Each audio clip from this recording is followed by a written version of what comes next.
Thank you, Taran.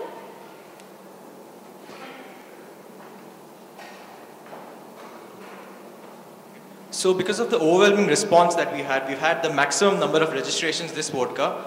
We've pulled in a third track for the speakers. So in your schedule, you probably won't see, in the initial schedule that we sent you, you probably won't see a third track, but we have a third track lined up, and we have an extra fourth workshop that we'll be having today. And we would like you to give your feedback on the forms that you've been provided, and also on the tiny URL /vodka10. The Twitter handle for this event is vodka, in case you guys tweet. And so we're going to start at 10:25. I'll just repeat. Track 1, track 2, Mikhail over there, and track 3 on top. So there's tea served in the pantry. If you guys want to grab a quick cup of tea before you head on to your tracks, which you decide, you're welcome to do so. This is track 1. We'll start with automated infrastructure testing by Rajib Dey. Rajib is a senior developer with ThoughtWorks, and he's going to give us a brief introduction to current infrastructure state, automation, and testing frameworks and tools available for them. The talk will draw analogies for mainstream application testing, paradigms, and discuss on their counterparts available for infrastructure testing. So over to Rajib. Am I audible? Okay. How many of you are from manual testing background? Okay. How many of you have done, say, decent amount of automation or automated testing? Good enough.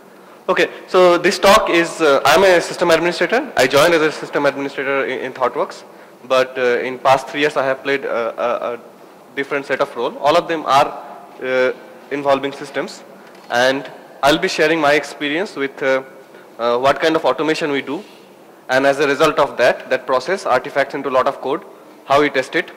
But for sake of understanding or just to make it easy, I'll draw analogies so that you can, that the domain is different, but it will help you to understand. Okay, the entire talk is divided into multiple parts, around 4 or 5 parts are there. I'll start with what we are building. So we all know that we are, there are a lot of notions. In our mind, we think when you work, we are developing software. But essentially, if you do a lot of agile development, we try to emphasize on value. So we essentially build workable solution. It's not our final aim to build a code base or a well-tested, say, software.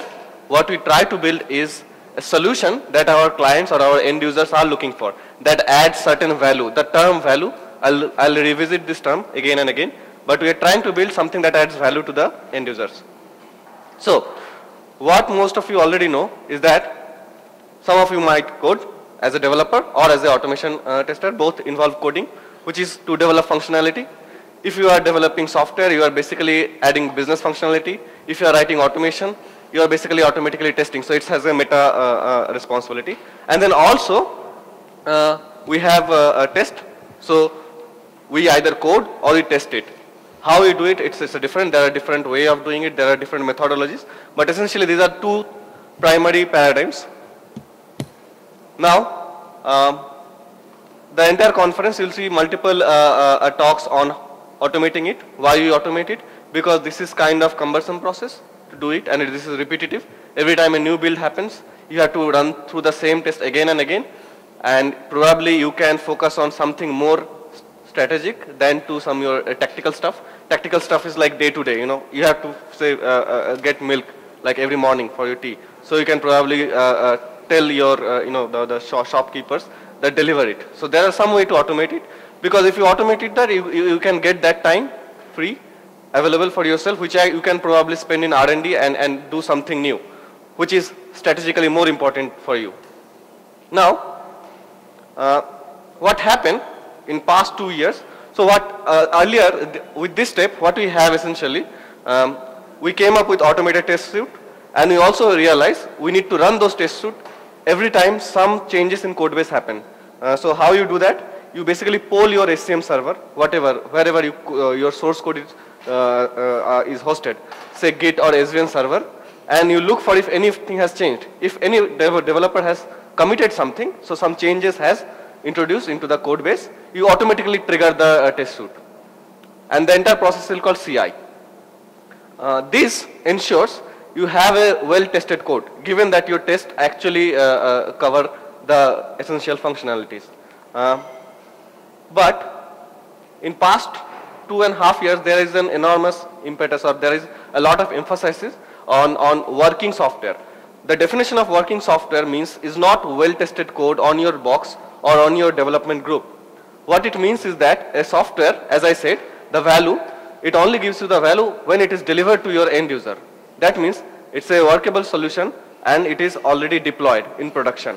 Or maybe suppose you are building a desktop game, a workable solution is that when the game is actually installed in your end user's desktop or laptop and he is playing it and he is getting a better user experience or whatever you are trying to. That is, so you have to extend the definition of software or a workable software that adds value is once it is deployed or directly delivered. Now this DevOps basically focuses, it's a movement which focuses on a better collaboration between ops and developer. What it is basically you develop a good well-tested code, but then you realize when you try to deploy it, you have to work with a different set of people. Those are system administrators. The servers are there, they maintain the server availability and stability, and you give the code base, and then they all of a sudden say, hey, you know what, I cannot deploy this code. Why? Because probably I don't have this version. Or the operating system that we are SLA, our service level agreement, we are bound to, we cannot install this particular software. So you get to know this a lot later, and that kind of reduce your agility. Why it happens? Because they always work in a different silo, traditionally. So DevOps emphasize on a movement where we try to break these two silos and say developers and the operations people will work together, and the operations guy will be actually able to figure out, hey, you know, you are doing this, this will actually hamper us during the deployment. Or the developer will tell the operations guy, you know what, you can probably automate this deployment step using these things, we do it day-to-day basis. Something like this kind of conversation can only happen if the developer and the operations folks or the system administrators can sit together. This is, and the movement that tries to bring these two groups together is called DevOps. On the other hand, CD or continuous delivery emphasize on whatever you are developing, how fast you can or what is your ability to actually deploy it. So it's like all the check-ins, most probably as of now currently, all of your check-ins are at any point of any given point, you cannot probably deploy your software in the production. Why? Then you might say that, you know what, we have not done this testing. So then CD practices will talk about that, how you can mitigate them. Then you say, you know what, after everything I have to go through a change management. I must take certain approval. So how probably you can automate all those tactics and strategies, and how you can actually develop software so that those risk, because once you start deploying continuously, the risk does not go away. What you are essentially doing, rather than a big bang release, you are doing small incremental release. You are breaking the risk into a smaller, affordable one. And the question comes that how you can provide a safety net. What happens if something wrong happens, right? How you can roll back or stuff like that. So all those things comes under CD. So CD is basically an ability for you to deploy code continuously. Or at any given point, you will be able to deploy your code base. Now, these two things has given rise to two different set of problems. First of all, you knew that code and testing was there. Now you have to also deploy. That means every build will deploy. How you will deploy it? But again, just like testing, if you do it in a regular interval or periodically, you know that it's repetitive, and probably if you automate it, you will gain benefit from it. So you want to automate it, and of course, so the extension from CI or continuous integration to CD is you have code, you automatically test it after every check-in, and then probably you also want the ability to deploy it automatically after every check-in or something like that. More visually, it looks like this, CI and CD. So what is important to understand here is that CI is a sub part of CD. You cannot really have a continuously deployable system without having a CI. If you don't have test, you have absolutely no idea that what a new change is breaking, whether it is actually detrimental for your end users. So to have CD, you must have CI. So you cannot really go to a continuous deployment mode to code to directly deploy without having this test. And that's why I am here. I am talking about how you can actually do those kind of things. Now, one thing I'd like to emphasize in the second part, that you might wonder how it is different. You want to basically test the deployment, not only the code base itself, but the code is actually deploying fine and it is working fine, and you want to test it. But you might wonder how it is different, because all of you must have worked on different domains. People have worked, you are the same people who have worked on probably banking domain software, maybe for healthcare, maybe for travel. It is just a domain, right? You just have to understand the domain, and then you can pick up the domain terminology. Once you have understand those domain scenarios, probably you can test it, right? That's the value. You can understand. There are certain restrictions. First of all, it is infrastructure. That means it is actually hardware. I'll revisit this, why infrastructure is a separate kind of concern, and you probably will never be able to test it without the production like infrastructure. We'll talk it. But apart from infrastructure, you have operations. Till now, you are testing, and if something breaks, probably you can send a mail to the developers or something. You can probably stop the build process, and you can say it is testing. But here, it's a separate silo altogether. Most of the large enterprises have a centralized silo of operations called SysAd, and you have to interact with them. So definitely, it is not impossible, but there is a communication time involved. There is a latency involved. There are ticketing system in some cases. So those kind of problems are there. So even if you want, you don't really have the ability to do it faster. So you realize that there's a bug, but you cannot stop it, or maybe to stop it, it will take some time. Third problem is its data. Remember, once you deploy it on the production, you are actually dealing with user data. You can run a test and it can break. You can run a performance test on probably in your box, but you cannot probably run a performance test in a production. Because as a user or as a tester, you have no idea whether if the system can fail. Of course, the system can fail. Whether the system has the ability to recover or not.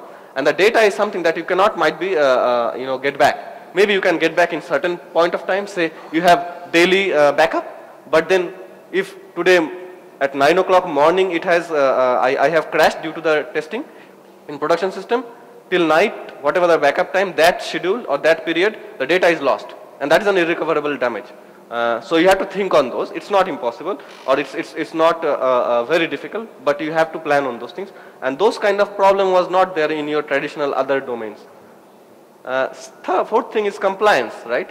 When you test, actually nobody is going to enforce you that, you know what, you cannot say work more than 4 hours on the same stuff. Or say you cannot put a USB drive, or you cannot put another alien code. You cannot compile anything on the box. Right. So there are compliance issues.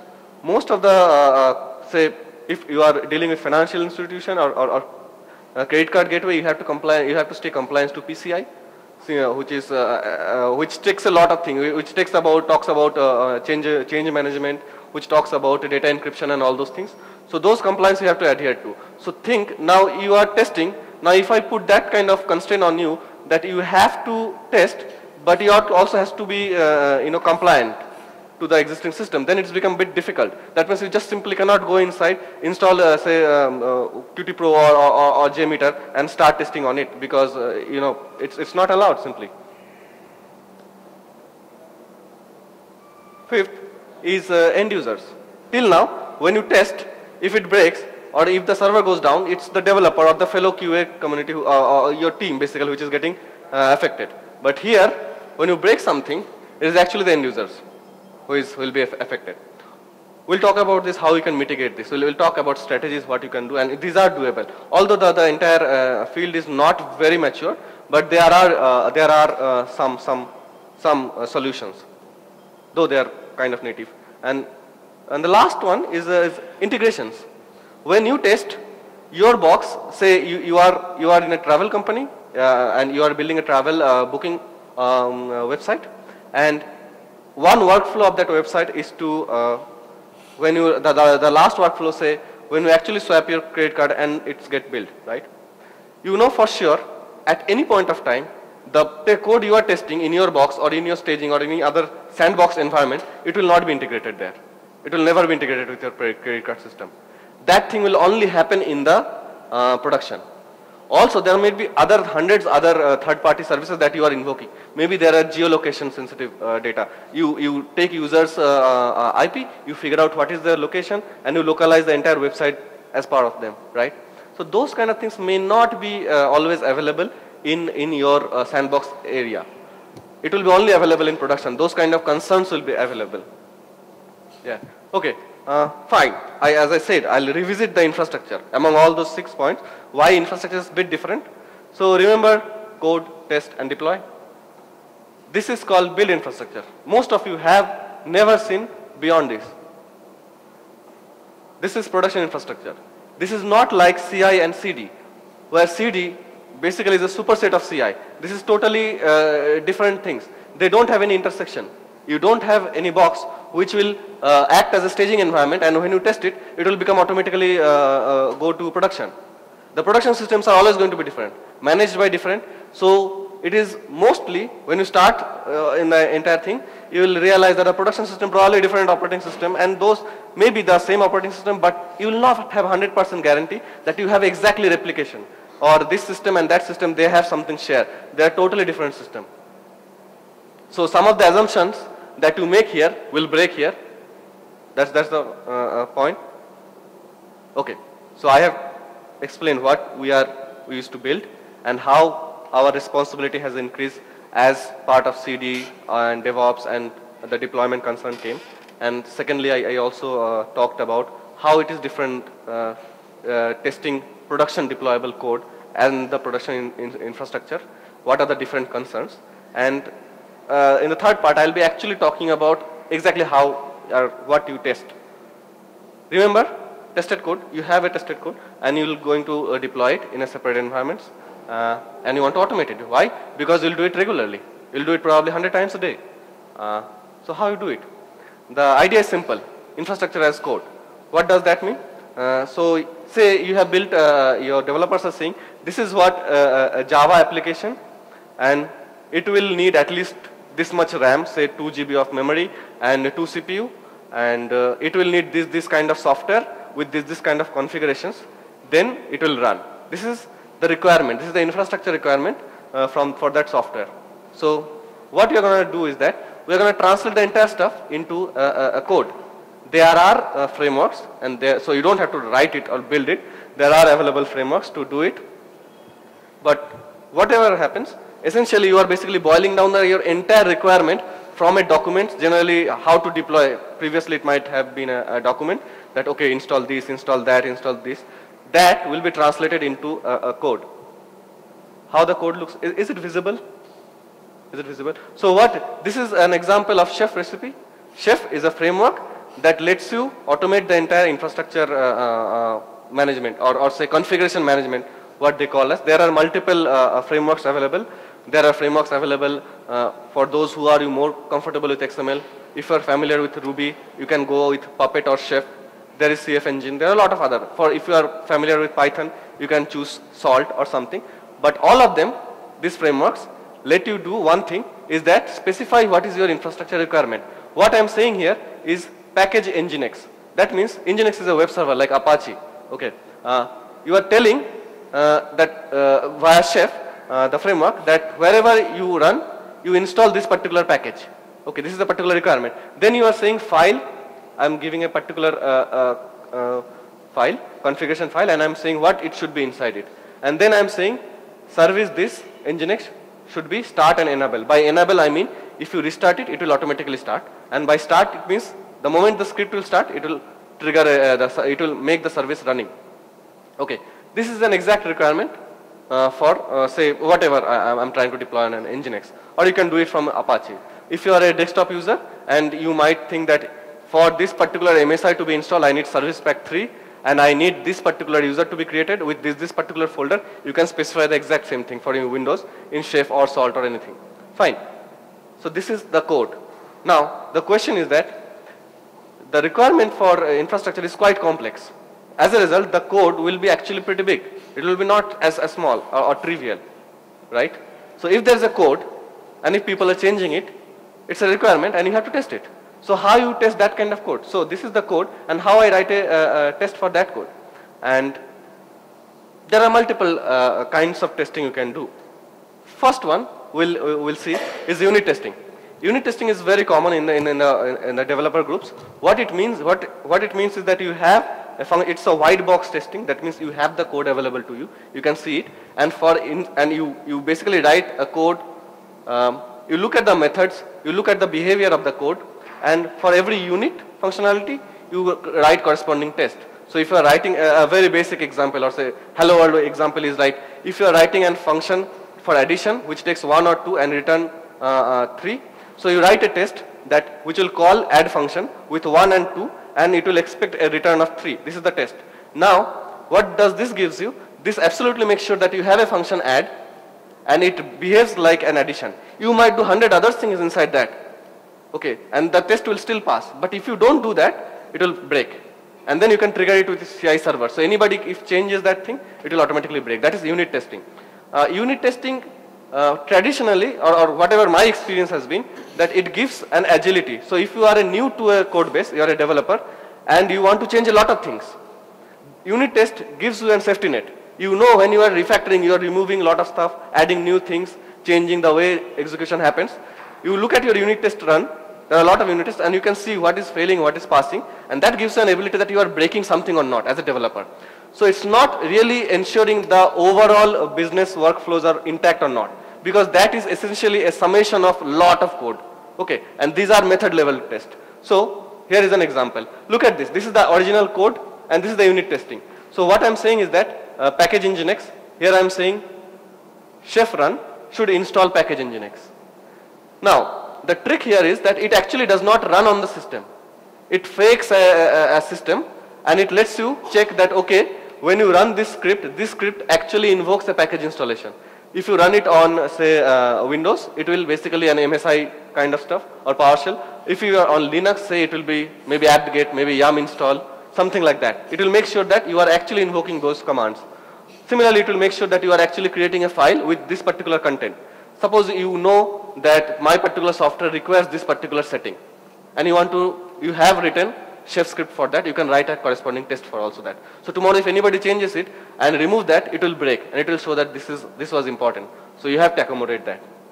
This is unit testing. The value it adds is more on agility, refactoring, how fast you can change code bases without breaking major functionalities. Second thing is after unit testing is functional testing. Functional testing is different.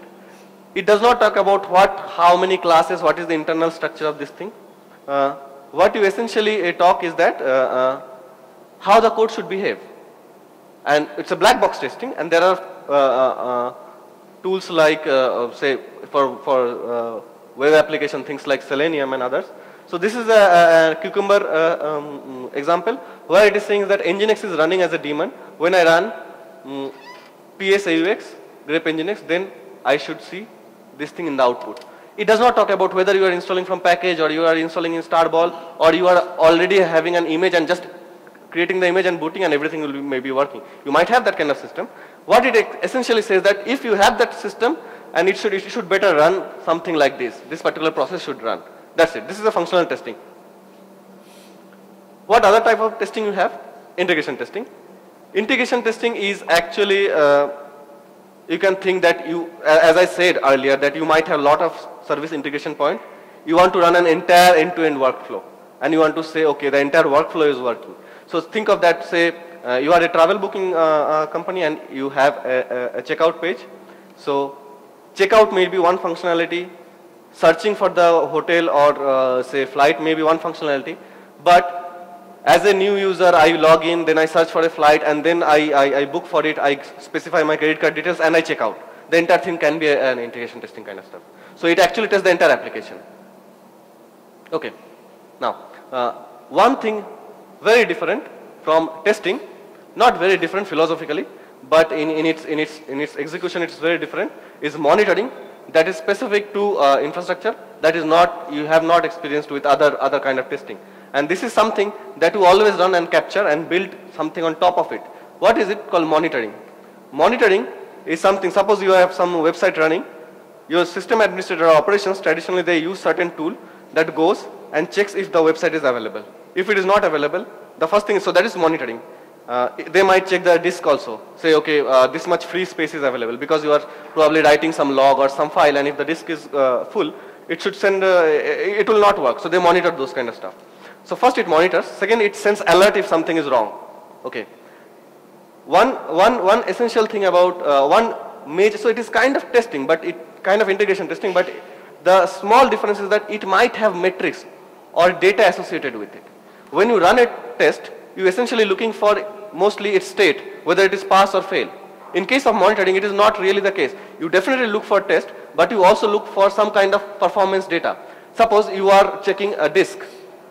Not only you are saying that, okay, the disk is full or not, but you might also say the disk is 70% full. And you might want to see the trend, which is, so this is a monitoring example. So we are checking a lot of, we are checking ping, we are checking if the hosts are available, we can ping them or etc. We are checking LDAP, authentication service, etc.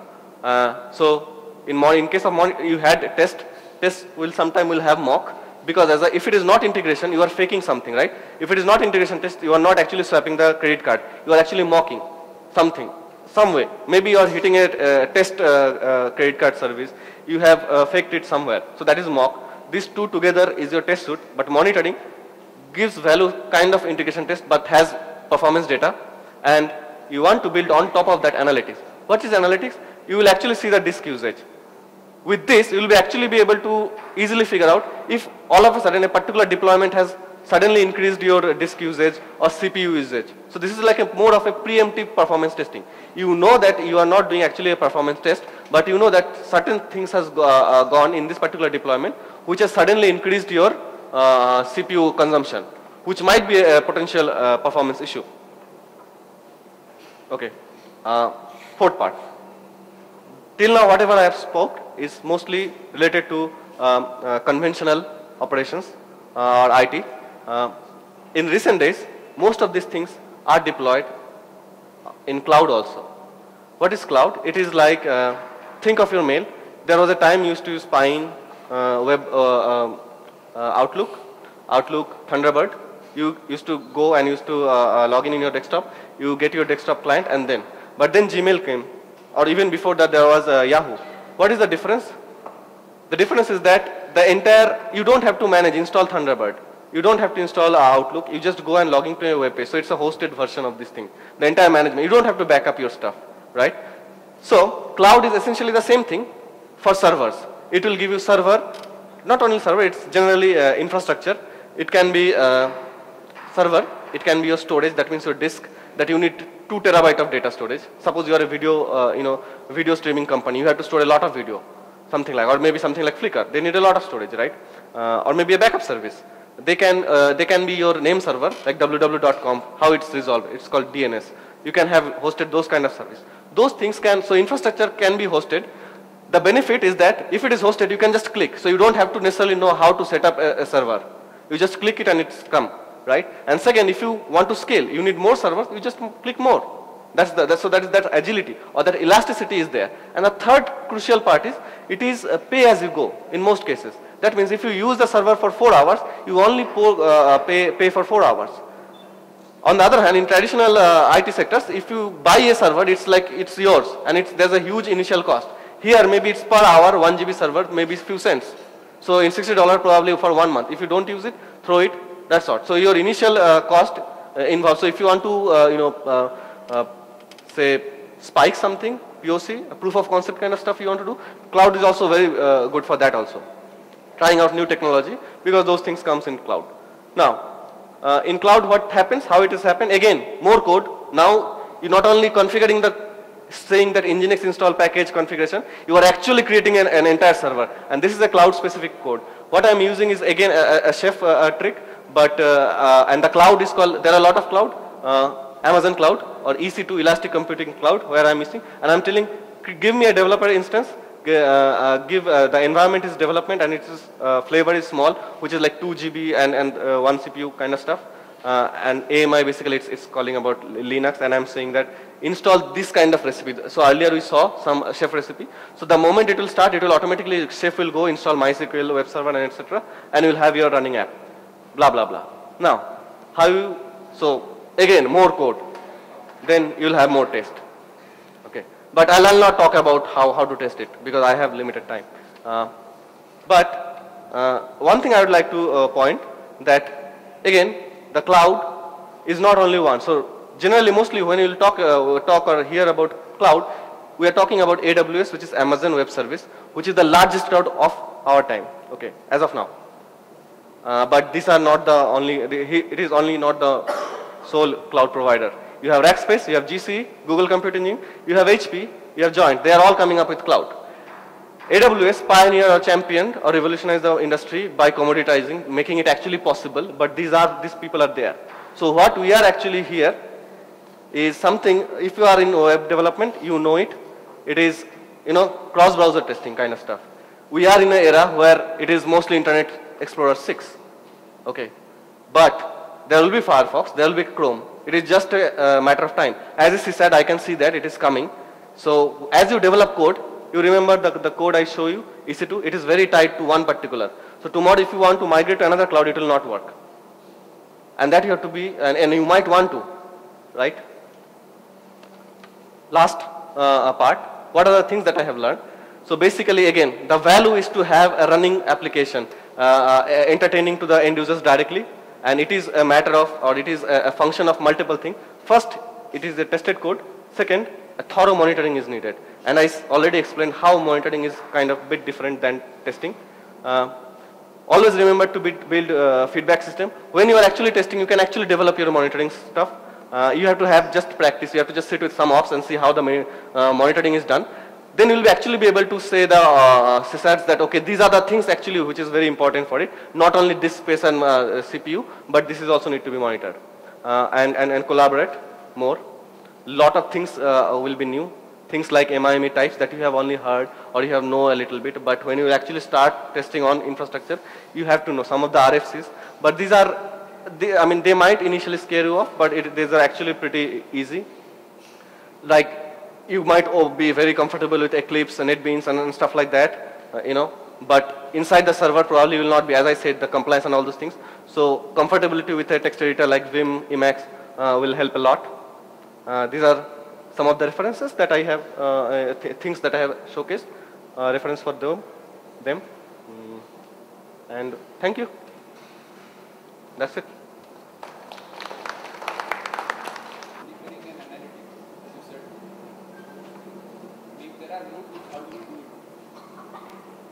Yeah. How do we do actually monitoring and analytics? So are there any tools, or do we monitor it manually? No, absolutely. There are quite a lot of tools, and they're very easy. Only thing is that you have to venture. You have to explore a bit. There are tools like Nagios, Tactile.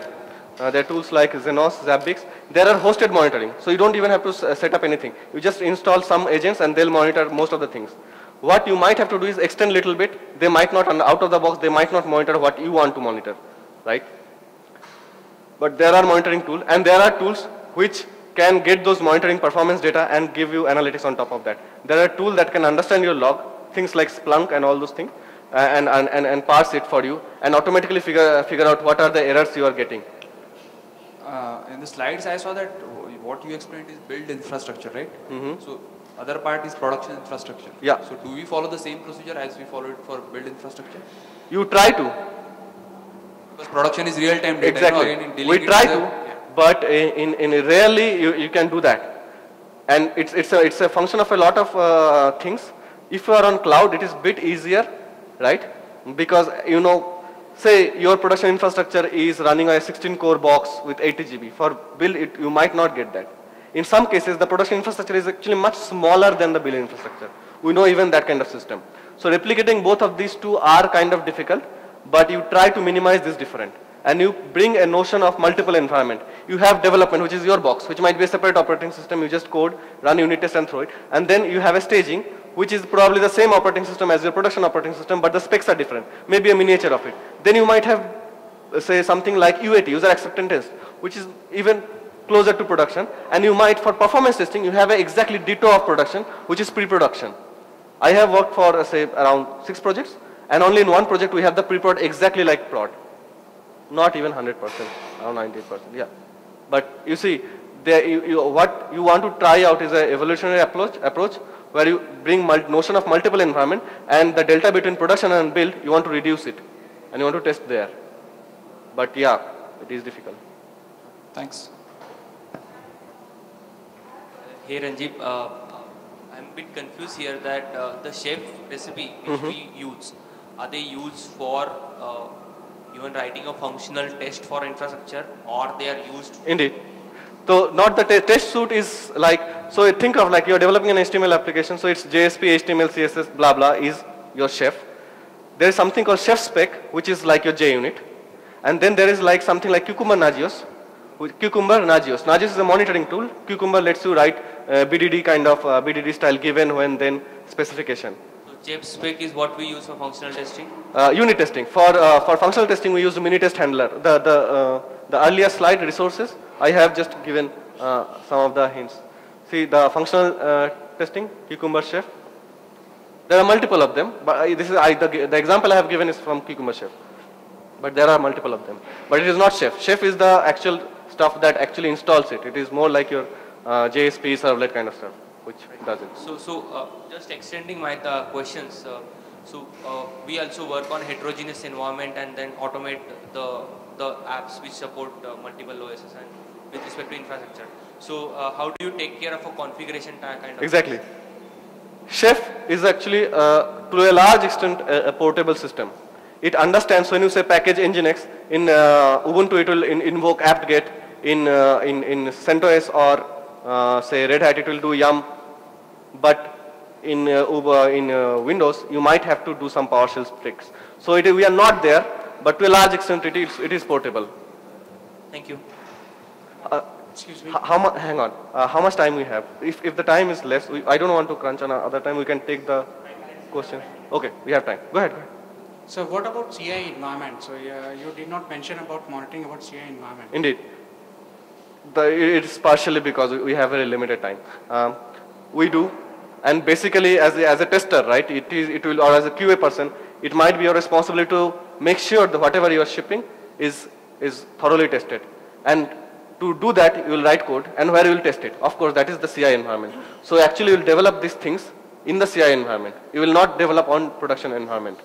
In fact, we have projects where the infrastructure, build infrastructure, it's a large .NET Windows based application, is far larger than the production, and the entire build infrastructure is automated using this Chef, the same tool, and tested, and the same monitoring and analytics. And this is where we actually fine tune the script and then give it, or work with the ops and then give it to them, and then it goes. Exactly. In fact, this is where you learn, right? So if you start using, you need a place to learn all these things. And you will not learn it on top of toy application, right? You will not write a hello world program, and for that, there is no configuration needed for that. So you will actually learn, do it on production, and you will also check in the code in the same code base. Okay, to get to the stage where we deploy something to production.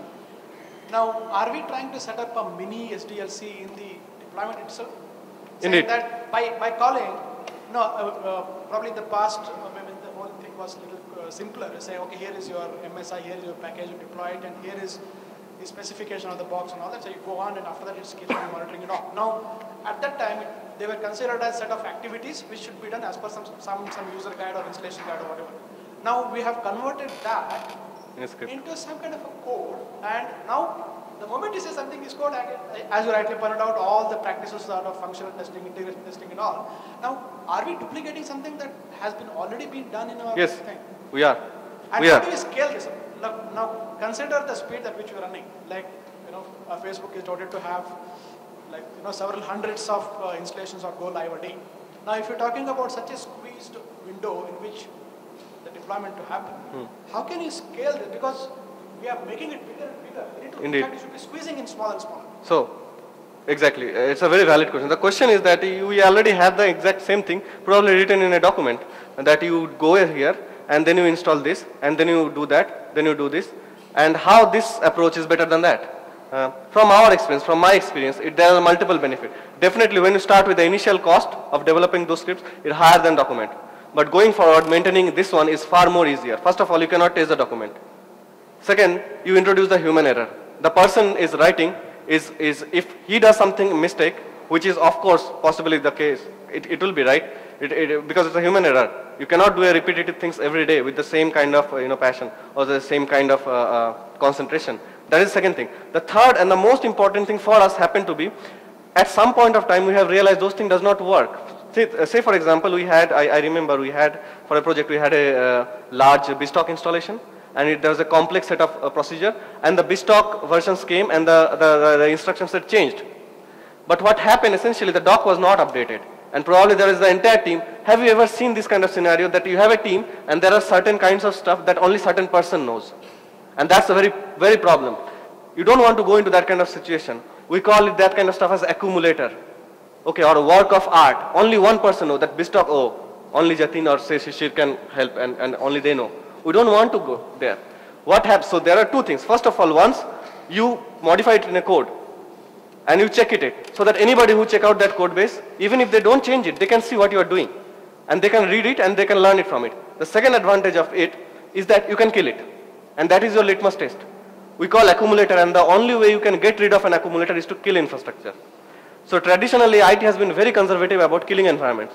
We actively pursue that you must kill. You must kill environment.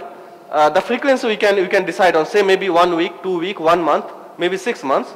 But you kill it. The reason you want to kill it, that it's a preemptive solution. You don't want to see your performance bottleneck or that your securities are not applied, and you cannot really recreate an infrastructure, because tomorrow, see, the bad things will happen. That we have learned very hard way. There will be disasters, there will be failover, there will be hardware outages, and you have to create it at some point of time. But if you do it, it's a hard thing, but if you practice more, you will be in a better situation. And it is better that you do it rather than situation demands you to do it. And that's why we have done it. And as we say, the moment you convert it into code, lot of best practices can be adhered. Lot of things can be automatically enforced. We can automatically say that, okay, configurations files are not word readable. There are correct, permission settings are there. The portability can be addressed by to large extent by the framework. So there are a lot of other benefits. It is a monster in my opinion, but it is a manageable. Remember, code can be managed, but a large documentation can be managed. Cannot be. I don't think so. If you have a really large Confluence, we have in ThoughtWorks we had a point of time, we have Confluence database, and we have a lot of things documented there. And that is much difficult to manage. A code base, it is very thoroughly studied, and people are well versed. Once you make a code, probably the entire community can take care. That's my experience. We can take one last question. Just a couple of minutes. So, thanks for the presentation. It was really good. And I have a question about monitoring, what you explained, that we can analyze mock. So, can this be possible for mobile apps? Indeed. So, can you just give...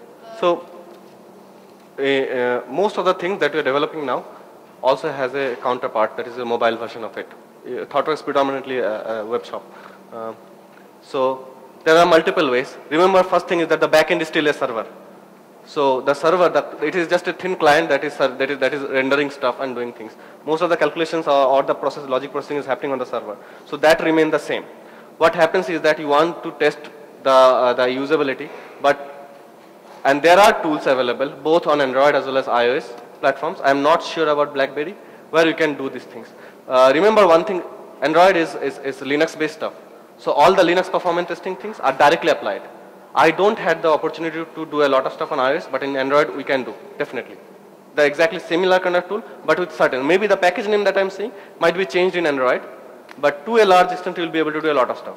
Okay, and extending my question, that right now we know that Android every other week they come up with updates, patches.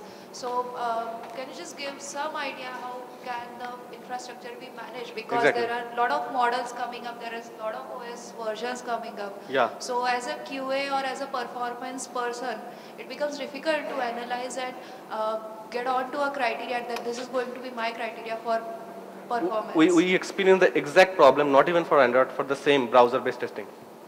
Firefox, Chrome, Internet, all of them release cycle has changed now. and we get all these things, and we get to test all of them. And that is one of the, I don't have a direct reason, solution, but what I can see is that the build infrastructure, if you are really looking for cross platform, that either you will say that, okay, my application is only supported on Android version 3, 4, 5. Okay, and if you want to do test on multiple things, then you'll need definitely a bigger infrastructure. Or you might need a cloud. So where you can do is that for first 1 hour, you will have Windows XP installed with i6, then Windows 7 with i7, 8, 9, and then test it again, delete it. So that way, you can actually test even with a small set of infrastructure to a large platform. What this will give you, not really a running application in all. This will give you the confidence that the application can run in this browser, not in those. But definitely, this is much easy to do in this paradigm than it was in earlier. That is my experience with cloud. Okay, thank you. Thank you, Ranjib. Thank you. Guys, Ranjib would be around till evening. If you have any further questions, please feel free to talk to Ranjib anytime.